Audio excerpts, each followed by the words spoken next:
আসসালামু আলাইকুম ওয়া রাহমাতুল্লাহি ওয়া বারাকাতুহু। আসলে গতকালকে তোমাদের একটা ক্লাস নেয়ার কথা ছিল, যেটা ছিল কেমিস্ট্রির উপরে। তো আমাদের সবকিছুই আসলে প্রস্তুত ছিল, আমরা প্রিপেয়ার ছিলাম ক্লাস নেয়ার জন্য। আমরা একেবারেই সবকিছু নিয়েই রেডি ছিলাম, কিন্তু বাস্তবতা হলো আমাদের দেশ বর্তমানে এক কঠিন অবস্থার মধ্যে দিয়ে যাচ্ছে। বর্তমানে না, গত বেশ কিছুদিন ধরেই। মাঝখানে আমরা বিজয়ের স্বাদ পেয়েছিলাম, বিজয়ের আনন্দ অনুভূত হয়েছিল। এখন পরিস্থিতি আসলে কি, বোর্ডটা একটু বাঁকা মনে হচ্ছে। আমি একটু দেখতে চাই।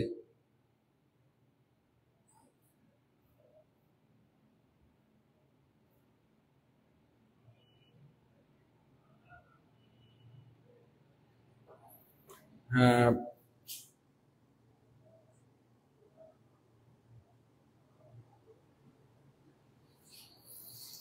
ওকে, একটু অপেক্ষা করি, সবাই একটু জয়েন হয়ে নেক। কি অদ্ভুত ব্যাপার, বোর্ড সেট করতে হচ্ছে কত কষ্টে। এখন একটু বাঁকা রয়ে গেছে, কি করা যায়। তো অপেক্ষা করি, আমরা অল্প কিছুক্ষণের মধ্যে ক্লাসটা শুরু করব। অল্প কিছুক্ষণের মধ্যেই ক্লাসটা শুরু করব। অনেকেই জয়েন হয়ে গেছো, অনেকদিন দেখা হয় না, কথা হয় না। জাস্ট তোমাদের সাথে একটু দেখা করতে আসলাম, একটু কথা বলতে আসলাম। তোমরা কেমন আছো একটু জানতে আসলাম।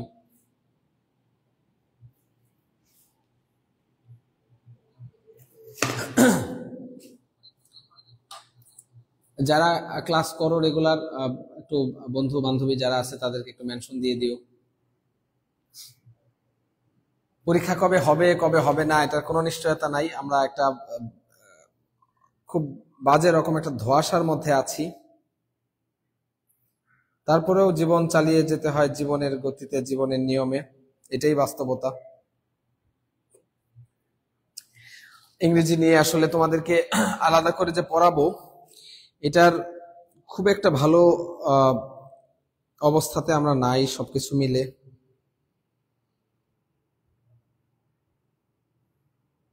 ক্লিয়ারলি সবকিছু দেখা যাচ্ছে কিনা একটু জানাও। ফ্রেমটা একটু আঁকা বাঁকা হয়েছে, একা সবকিছু করতে হচ্ছে, যার কারণে ক্লিয়ারলি সবকিছু দেখা যাচ্ছে কিনা, শোনা যাচ্ছে কিনা একটু জানাও। আমরা আজকে তোমাদেরকে বারবার যে জিনিসটা আমি স্মরণ করাই দিই সেটা হলো, আচ্ছা, ট্রাকে বসে ক্লাস করতেছি তোমাদের সেজান ভাই ট্রাকে বসে আছে। ট্রাকে বসার একটা কারণ আছে। তোমাদের সেজান ভাই কিন্তু আমাদের পক্ষ থেকে আহ বাংলাদেশ কৃষি বিশ্ববিদ্যালয় এবং আমাদের road two agri plus GST RTDS platform থেকে তোমাদের সেজান ভাই কিন্তু সেই কষ্ট করে অনেকটাই জীবনের ঝুঁকি নিয়ে এবং অনেক কিছু স্যাক্রিফাইস করে কিন্তু ওই যে বন্যা দুর্গত মানুষ যারা আছে তাদের সাথে কাছাকাছি যাওয়ার চেষ্টা করেছে, তাদের সাথে দেখা করেছে, তাদেরকে আমাদের পক্ষ থেকে সামান্য কিছু উপহার এবং তোমাদের সবার অংশগ্রহণে যে ফান্ড আমরা তৈরি করেছিলাম সেই ফান্ড নিয়ে কিন্তু মানুষের কাছে পৌঁছে গিয়েছে। তো আসলে এটাই হলো মানুষের আসল বৈশিষ্ট্য, মানুষের স্বভাব, মানুষের আচার আচরণ এমনটাই হওয়া উচিত যে একজনের বিপদে আরেকজন ঝাঁপিয়ে পড়বে, একজনের বিপদে আরেকজনের অংশগ্রহণ, আরেকজনের স্যাক্রিফাইস বলো, আরেকজনের এই এই মানসিকতা, এটা অনেক বেশি আমাদের জন্য জরুরি। এটা হলেই পৃথিবী সুন্দর হবে, আমরা একটা বাসযোগ্য পৃথিবী দেখতে পাবো। তো যাই হোক, আমরা কথা না বাড়াই আমরা প্রশ্নগুলো একটু সলভ করি। যে আমি বারবার যে কথাটা তোমাদেরকে আমি বলেছিলাম, যে আমাদের কয়েকটা টপিক, জাস্ট কয়েকটা টপিকের কথা আমাদেরকে খুব ভালোভাবে মাথায় রাখতে হবে। যে আমাদের এগ্রির যে ক্লাস্টার এক্সাম সেখানে আসে, সে যে পরীক্ষায় মানে যে ভার্সিটি বা যেই দায়িত্বপ্রাপ্ত থাকুক না কেন, আমাদের এই টপিকগুলো থেকে প্রশ্ন আসবে। এর মধ্যে আমরা একটু বড় করে দেখে নিই। এর মধ্যে আমাদের খেয়াল করতে হবে যে এর মধ্যে একটা টপিক হলো নাম্বার থেকে কিন্তু মাঝে মধ্যেই প্রশ্ন আসে। মানে আসবেই এমন না, মানে ম্যান্ডেটরি না, কিন্তু আসে। নাম্বার এবং জেন্ডার, এই দুইটা নাউনের টপিক, এই নাউনের এই টপিক দুইটা থেকে প্রশ্ন আসে। এটা সিভাসু করুক, সিলেট কৃষি করুক, যেহেতু এইবার দায়িত্বপ্রাপ্ত হলো বাংলাদেশ কৃষি বিশ্ববিদ্যালয়। তোমরা এই চিন্তার মধ্যে থেকো না যে কবে পরীক্ষা হবে, পরীক্ষা আদৌ হবে কিনা, বা পরীক্ষার ভবিষ্যৎ কি, এই দুশ্চিন্তায় তোমাদের থাকার প্রয়োজন নাই। তোমাদের যেটা করণীয় সেটা হলো তোমাদেরকে নিজেদের মানে প্রস্তুতি যতটুকু সম্ভব সেটা নিয়ে যেতে হবে, নিয়ে যেতে হবে। আমাকে একটু আনসারটা জানাইও যারা ক্লাস করতেছো। ওয়ালাইকুম আসসালাম। যারা ক্লাস করতেছো, যারা ক্লাসে আছো, একটু আনসারটা জানাইও। Which of the following words in the singular form? Formulae, LAE, এটা জানি, ফর্মুলা, FORMULA, ফর্মুলা, এটার আমাদের এটা কি, এটা হলো সিঙ্গুলার ফর্ম, এটার প্লুরাল হলো FORMULAE। যদি শব্দের শেষে এ থাকে তাহলে সেটাকে আমার কনভার্ট করতে হয় এই তে, এটা দিয়ে আমরা সিঙ্গুলার থেকে প্লুরাল করি। তার মানে এটা প্লুরালে আছে, এটা আনসার হবে না। কোনটা সিঙ্গুলার ফর্ম আছে চাইছে। আরেকটা হলো এজেন্ডা। এজেন্ডা, কিছু আমার ওয়ার্ড আছে, কিছু নাউন আছে যেগুলোর শেষে যদি আমার ইউএম থাকে তাহলে সেটাকে এ দিয়ে আমাদের মানে ইউএমটা উঠে যাবে, তারপরে শেষে এ বসবে।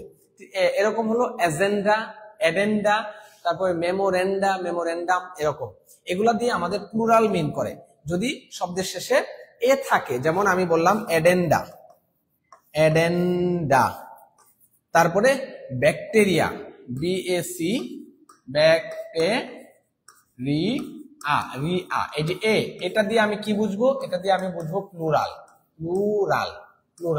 বুঝতে পারছো? এটা সিঙ্গুলার কি হবে, BACTERIUM,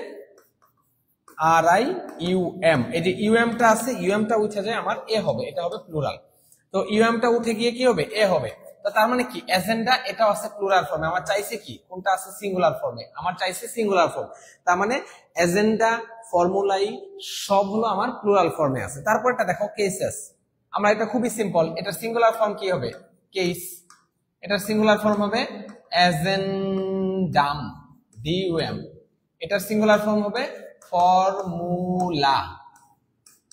ফর্মুলা।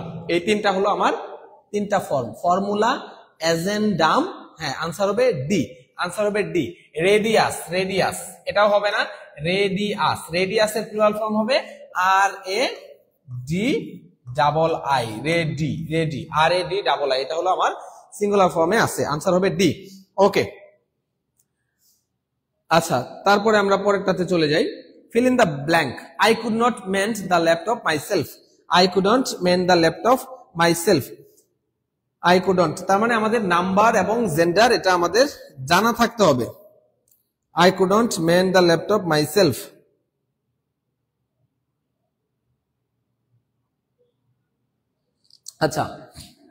আচ্ছা দেখো, এখানে কিন্তু অনেক কিছু আমাদের জানার আছে বেসিক অর্থে। কুডটা হলো আমার কি verb, modal auxiliary verb. Can, could, may, might, shall, should, এটা কি ভার্ব, মডাল অক্সিলিয়ারি ভার্ব। তো মডাল অক্সিলিয়ারি ভার্বের পরে আমাদের কি বসে, V1 বসে, হ্যাঁ V1 ভার্বের বেস ফর্ম বসে। তো মেন শব্দটা কোন পার্টস অফ স্পিচ এবং মেন্ডের অর্থ কি, কেউ বলতে পারবা? মেন শব্দটা কোন পার্টস অফ স্পিচ এবং মেন্ডের অর্থ কি? মেন শব্দটা কোন পার্টস অফ স্পিচ এবং মেন্ডের অর্থ কি?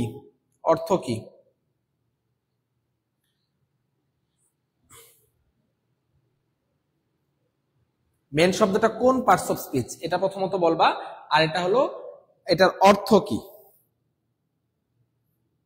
কমেন্টে জানাও। কেউ না জানা থাকলে সেটাও বইলো। আচ্ছা, অনেকেই মেনশন দিতেছে আনসার সি। আচ্ছা আনসার বলছো, আমি কিন্তু অন্য একটা প্রশ্ন জিজ্ঞেস করছি।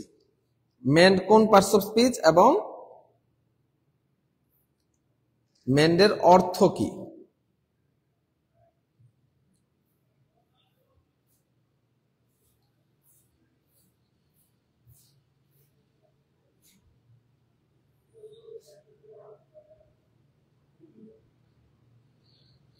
সি বলছো, কামরুনার কারিমা বলছো সি।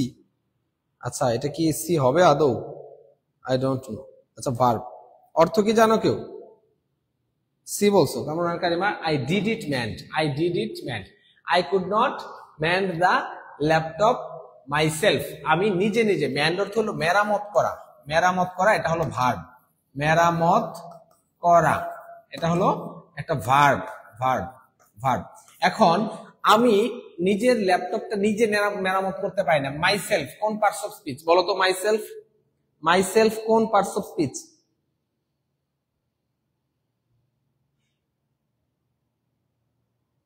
মাইসেলফ কোন পার্টস অফ স্পিচ?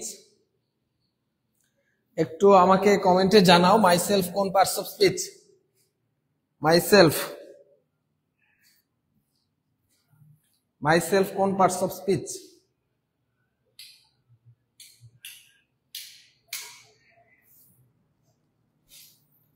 মাইসেলফ কোন parts of speech? Reflexive pronoun. হ্যাঁ, প্রোনাউনের প্রকার থেকে কিন্তু প্রশ্ন আসে, প্রোনাউনের প্রকার থেকে কিন্তু প্রশ্ন আসে।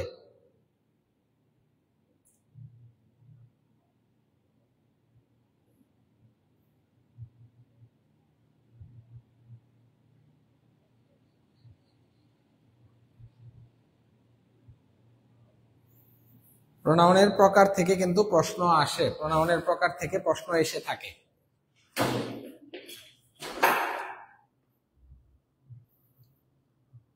প্রোনাউন, রিফ্লেক্সিভ প্রোনাউন, এটা মনে রাখতে হবে, রিফ্লেক্সিভ প্রোনাউন।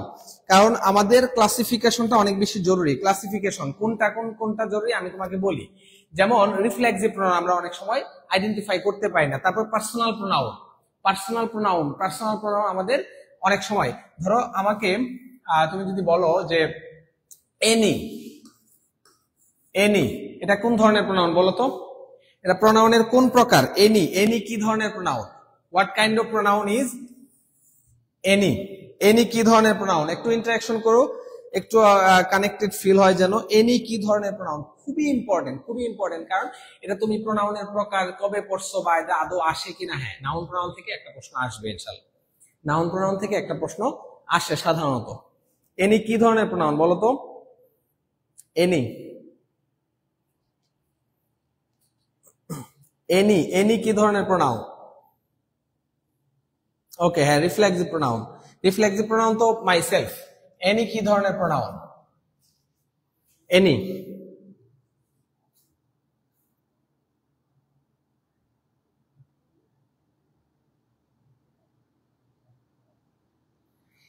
এনি কি ধরনের প্রোনাউন? Any, any.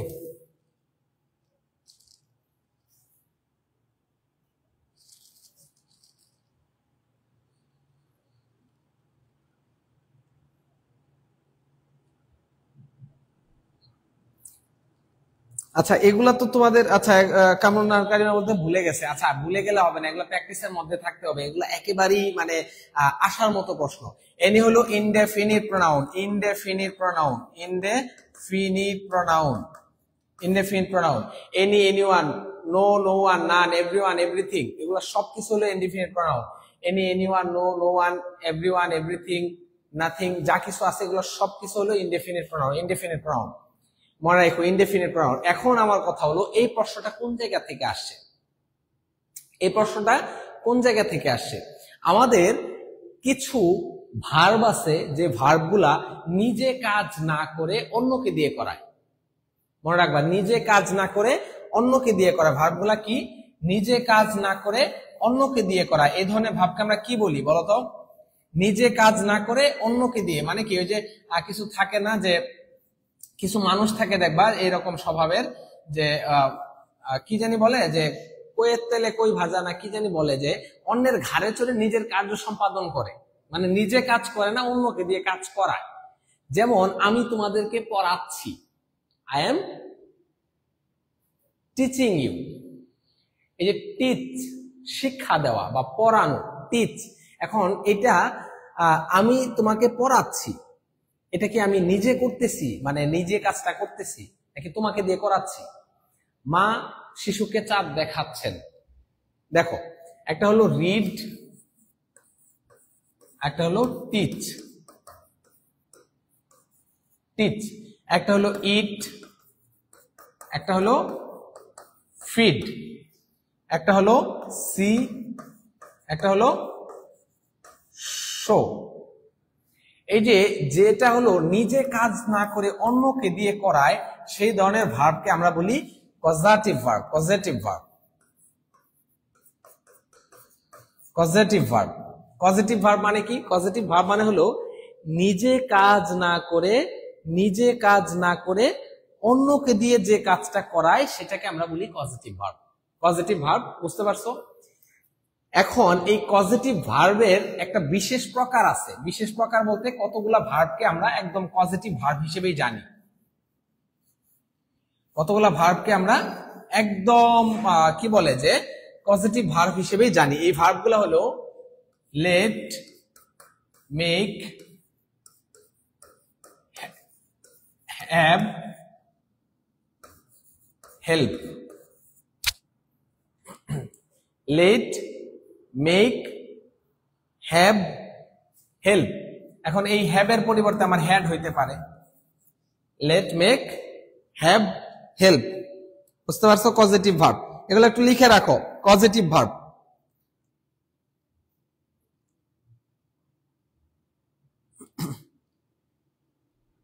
এগুলো হলো পজিটিভ ভার্ব। এগুলো একটু লিখো। এখান থেকে পজিটিভ ভার্ব থেকে খুবই ইম্পর্টেন্ট প্রশ্ন আসে। পজিটিভ ভার্ব থেকে প্রশ্ন আসে।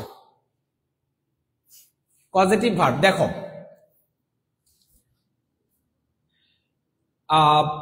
লেট, একটা জিনিস মনে রাখবা যে লেট,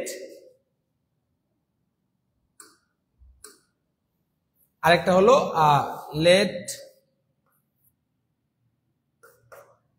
লেট, মেক। আচ্ছা হ্যাঁ, লেট লিখছি। এখন এই প্রশ্নটা আসছে পজিটিভ ভার্ব থেকে। খেয়াল করার চেষ্টা করো, পজিটিভ ভার্ব থেকে একটা জিনিস আমরা মনে রাখবো যে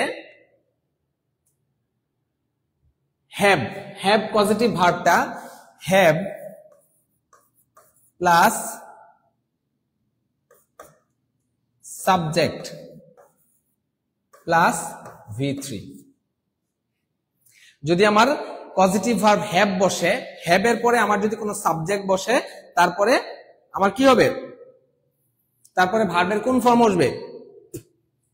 ভার্বের past participle form. I had it done, I had it done. খেয়াল করো, I had it mended at a shop. এই হ্যাডটা হলো আমার এখানে কি ভার্ব?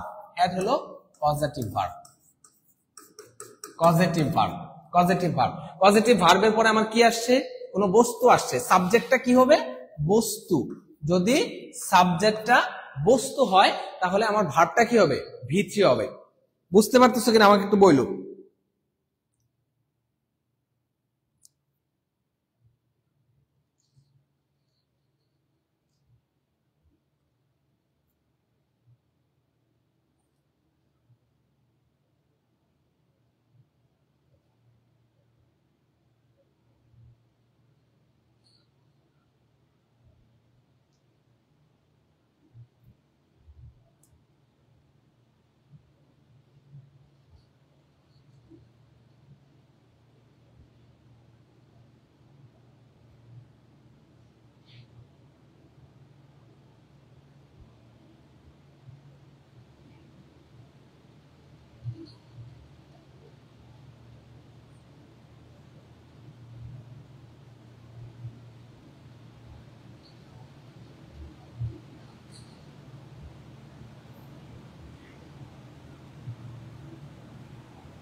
ওকে, দেখো আমরা কি বলছি যে পজিটিভ ভার্বের ক্ষেত্রে যদি হ্যাভ বসে, হ্যাভ এর পরে যদি আমার সাবজেক্টটা বস্তু হয়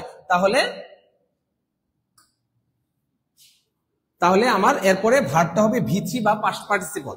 তারপরে দেখো লেট, লেট যদি লেট বসে, লেট এর পরে আমার সাবজেক্টটা যদি বস্তু হয় তাহলে আমার পরে ভার্বটা হবে B plus V3।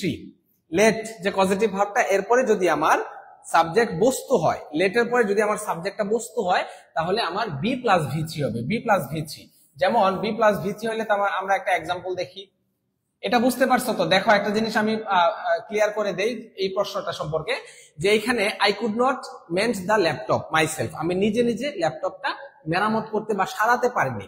I had it mended. এখন এই যে কাজটা করে দিছে, কাজটা কি আমাকে কেউ একজন করে দিছে, মানে কি আমি এই কাজটা কাউকে দিয়ে করাই নিছি। একটা জিনিস মনে রাখবো, আমি পজিটিভ ভার্বের সংজ্ঞাটা কি বলছি, যে নিজে না কাজ করে অন্যকে দিয়ে কাজটা করায়। যেমন কাউকে খাওয়ানো, এখন আমি নিজে খাচ্ছি না, আমি কাউকে খাওয়াচ্ছি, খাওয়ানোর কাজটা আমি অন্য কাউকে দিয়ে করতেছি, এটাই হলো পজিটিভ ভার্ব। তো পজিটিভ ভার্বের ক্ষেত্রে একটা জিনিস মনে রাখবা, যে যখন আমার হ্যাভ বসবে তারপরে যে সাবজেক্টটা বসবে সেটা আমার খেয়াল করতে হবে। সেই সাবজেক্টটা যদি বস্তুবাচক হয়, এই সুন্দর করে এখানে লিখে দিছি, সাবজেক্টটা যদি বস্তুবাচক হয় তাহলে আমার ভার্বের পাস্ট পার্টিসিপল ফর্ম বলবে। যেমন আমি এই ল্যাপটপটা সারায় এনেছি, আই হ্যাড, এই ইটটা ব্যক্তি না বস্তু, ইটটা হলো আমার বস্তু, যার কারণে আই হ্যাড ইট মেন্ডেড, এটা হলো পজিটিভ ভার্ব থেকে আসে। খুবই ইম্পর্টেন্ট, ভার্বের যে ক্লাসিফিকেশন এগুলা যে কোনো একটা বই খুলে পেয়ে যাবা। ধরো আমার কিছু ভার্ব আছে ইনকোয়েটিভ ভার্ব, মেডিকেলে ভর্তি পরীক্ষা একটা প্রশ্ন আসছে যে নিচের কোনটি ইনকোয়েটিভ ভার্বের এক্সাম্পল, নিচের কোনটি ইনকোয়েটিভ ভার্বের এক্সাম্পল, মেডিকেল ভর্তি পরীক্ষার প্রশ্ন। তোমাদেরকে একটু যতটুকু সম্ভব আমি একটু বুঝাইয়া দেই, তাহলে নোটটা বের করি।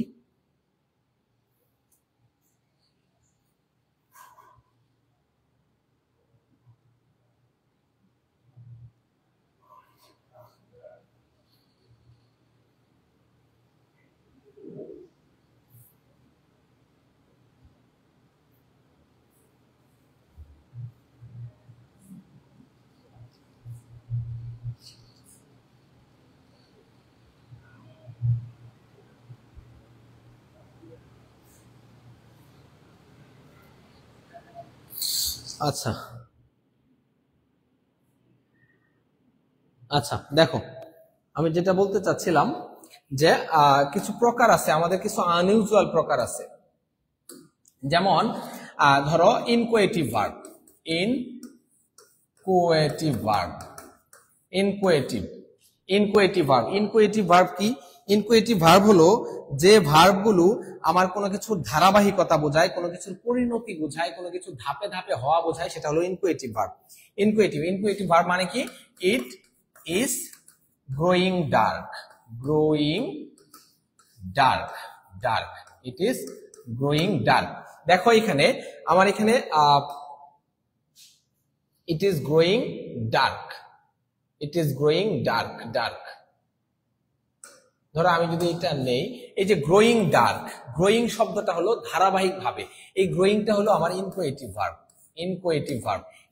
ভার্ব। ঠিক একই রকম ভাবে আর কি আছে, যে it is growing dark, he is being rich, he is being rich day by day, being rich day by day, অথবা he is being rich overnight, মানে কোনো কিছু হয়ে যাওয়া, কোনো কিছু হওয়া অর্থ বোঝাতে আমরা ইনকোয়েটিভ ভার্ব ব্যবহার করি। ইনকোয়েটিভ ভার্ব, ইনকোয়েটিভ, ইনকোয়েটিভ ভার্ব। এটা মেডিকেল ভর্তি পরীক্ষা আসে, নিচের কোন এক্সাম্পলে বা নিচের কোন সেন্টেন্সে ইনকোয়েটিভ ভার্ব, মনে রাখো এটা এরকম কয়েকটা এক্সাম্পলে আছে। He is being rich overnight, it is growing dark, এটা অন্ধকার হয়ে যাচ্ছে, এটা হলো ইনকোয়েটিভ ভার্ব। এরকম আরো কিছু এক্সাম্পল আছে,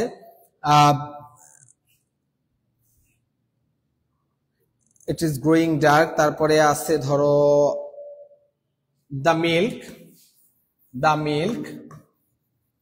মিল্ক হ্যাজ টার্নড সাওয়ার, যে এটা এই যে দই অনেক সময় বা দুধ অনেক সময় কি হয়ে যায়, টক হয়ে যায়, এই ধরনের ভার্বকে আমরা বলি ইনকোয়েটিভ ভার্ব। এই যে রূপান্তরিত হওয়া বা পরিণত হওয়া বা ধাপে ধাপে কোনো কিছু হওয়া, এই ক্ষেত্রে আমরা এই ধরনের ভার্বগুলোকে বলি ইনকোয়েটিভ ভার্ব। তারপরে আছে আরেকটা ফ্যাক্টিটিভ ভার্ব হলো কি, যে ভার্বটা একটা ভার্ব বাক্যের অর্থকে সম্পূর্ণ করতে পারে না। যেমন ধরো আমি বললাম যে we elected him, elected him. দেখো এখানে আমার বাক্যের সাবজেক্ট আছে, তারপরে কি বাক্যের অবজেক্ট আছে, বাক্যের সাবজেক্ট আছে, বাক্যের অবজেক্ট আছে, বাক্যের সাবজেক্টও আছে, অবজেক্টও আছে, এখানে ভার্ব আছে। তার মানে এটা দিয়ে বাক্য সম্পূর্ণ হওয়ার কথা। একটা বাক্যে যদি সাবজেক্ট থাকে, একটা প্রিন্সিপাল ভার্ব থাকে এবং একটা অবজেক্ট থাকে, তাহলেই বাক্য সম্পূর্ণ হওয়ার কথা। কিন্তু দেখো আমরা তাকে নির্বাচিত করেছিলাম, মানে কি নির্বাচিত করেছিলাম, একটা কিন্তু বাক্য অসম্পূর্ণ রয়ে গেছে। বাক্যটা কি অনেকটা অসম্পূর্ণ রয়ে গেছে। তাহলে এক্ষেত্রে দেখো আমাদের এই বাক্যটাকে সম্পূর্ণ করার জন্য আমাদের কি লাগবে, একটা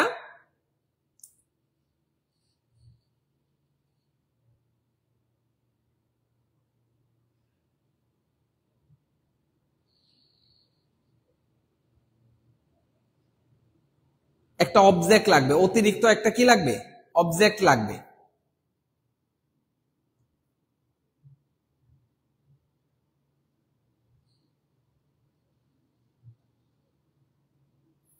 একটা অতিরিক্ত অবজেক্ট লাগবে, সেই অবজেক্টটাকে আমরা বলতেছি, আচ্ছা লাইভ কি দেখা যাচ্ছে, মানে ভিডিও কি ক্লিয়ার কিনা আমাকে একটু বললো, আমি লাইভটা মনে হয় খুঁজে পাচ্ছি না।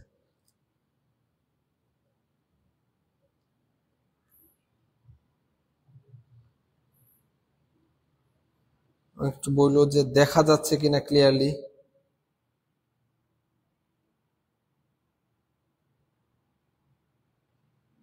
আচ্ছা হ্যাঁ, জাস্ট আ মিনিট।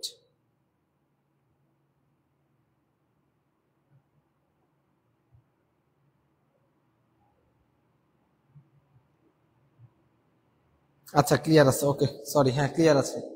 দেখো আমি যেটা বলতে চাচ্ছিলাম যে উই ইলেক্টেড হিম, আমরা তাকে নির্বাচিত করেছিলাম, বা আমি যদি বলি we made him, made him, বা we selected him, selected him, we selected him. কালারটা খুবই অড, দৃষ্টিকটু লাগতেছে, তো আমরা অন্য একটা কালার নেই। কি কালার নেব? আচ্ছা কালোটাই দেখি। আর যে we made him, we selected him, we elected him, এই যে শব্দগুলা, এগুলা আমার বাক্যের অর্থকে পরিপূর্ণ করতে পারে না। আমরা তাকে বানিয়েছিলাম, এখন এটা কিন্তু বাক্যটা অসম্পূর্ণ রয়ে গেছে বা পরিপূর্ণভাবে অর্থ প্রকাশ করতেছে না। We made him captain, captain, এই যে ক্যাপ্টেইন বললাম, এটা আমার অতিরিক্ত একটা অবজেক্ট। এই যে হিম একটা অবজেক্ট, এই হিমের আরেকটা অবজেক্ট হলো এই ক্যাপ্টেইন। আমরা তাকে বানিয়েছিলাম, কি বানিয়েছিলাম? ক্যাপ্টেন বানিয়েছিলাম। We elected him chairman, chairman. এই যে এই ধরনের একাধিক অবজেক্ট যে ভার্বগুলা নেয়, যে ভার্বগুলা অর্থ সম্পূর্ণ করার জন্য আরেকটা অবজেক্ট নেয়, সেটাকে আমরা বলি factitive verb, factitive verb, factitive verb.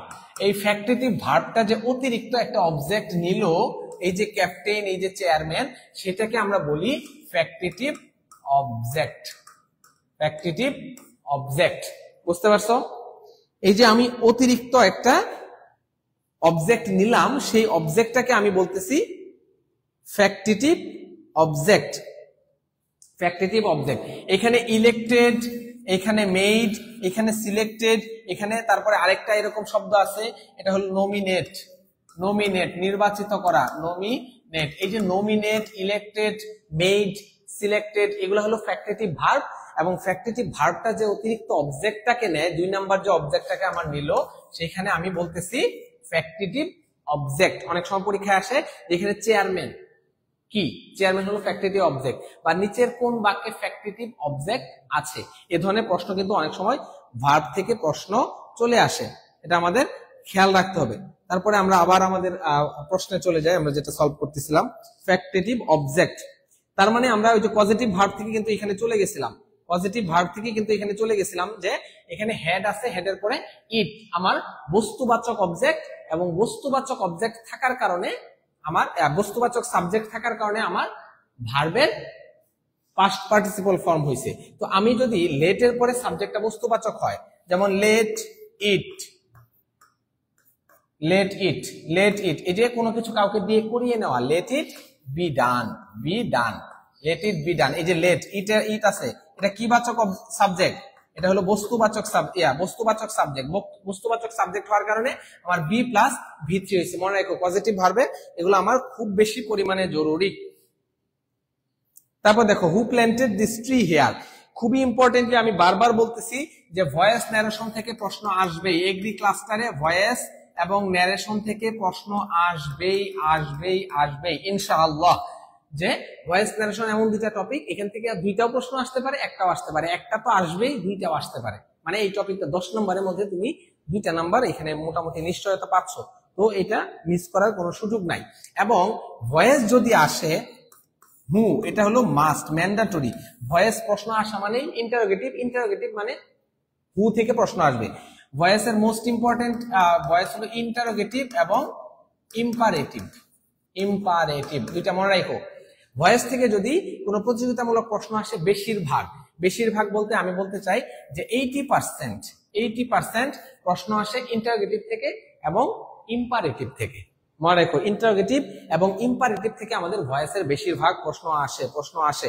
Answer করো, হু প্ল্যান্টেড দিস ট্রি হিয়ার, এখানে কে গাছটি রোপণ করেছে। তো দেখো খুবই সহজ, তুমি অপশনগুলো বাদ দিলেই তোমার জন্য সহজ হয়ে যাবে। যে হু থাকলে আমাদের প্যাসিভ করার ক্ষেত্রে কমনলি যে জিনিসটা বাই হুম, হু থাকলে কি হয়, হু থাকলে চেঞ্জ হয়ে বাই হুম। তো বাই হুম যদি হয়, বাই হুম মানে এটা নির্ঘাত বাই হুম, তাইলে তুমি বি বাদ, বাই হুম আছে আর বাকি 3টাতে, বাই হুম আছে 3টাতে। দেখো বাই হুম আছে 3টাতে। আনসার করো, অনেকেই ক্লাস করতেছো, আনসার করো, আনসার দেখতে চাই, আনসার করো দ্রুত।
আনসার করো, আনসার করো। আচ্ছা এ বলতেছো, by whom the tree was planted here. একটা জিনিস খেয়াল করো যে এটা তো সহজ, এটা তো কঠিন মনে করা বা কঠিন ভুল করার তো কোনো সুযোগ নাই। বাই হুম দিলা, বাই হুম দেওয়ার পরে এটা একটা ইন্টারোগেটিভ সেন্টেন্স, বাই হুম দেওয়ার পরে এটা একটা ইন্টারোগেটিভ সেন্টেন্স। বাই হুম দেওয়ার পরে আমার কি আসবে, অক্সিলিয়ারি ভার্ব, স্বাভাবিকভাবে অক্সিলিয়ারি ভার্ব আসবে, স্বাভাবিকভাবে কি আছে, অক্সিলিয়ারি ভার্ব আসবে।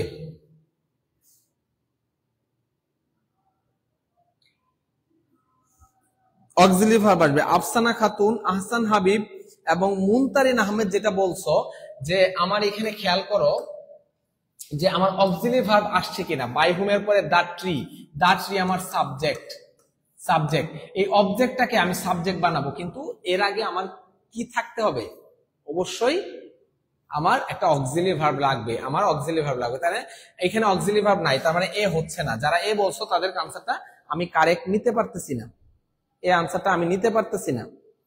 তারপরে বলো।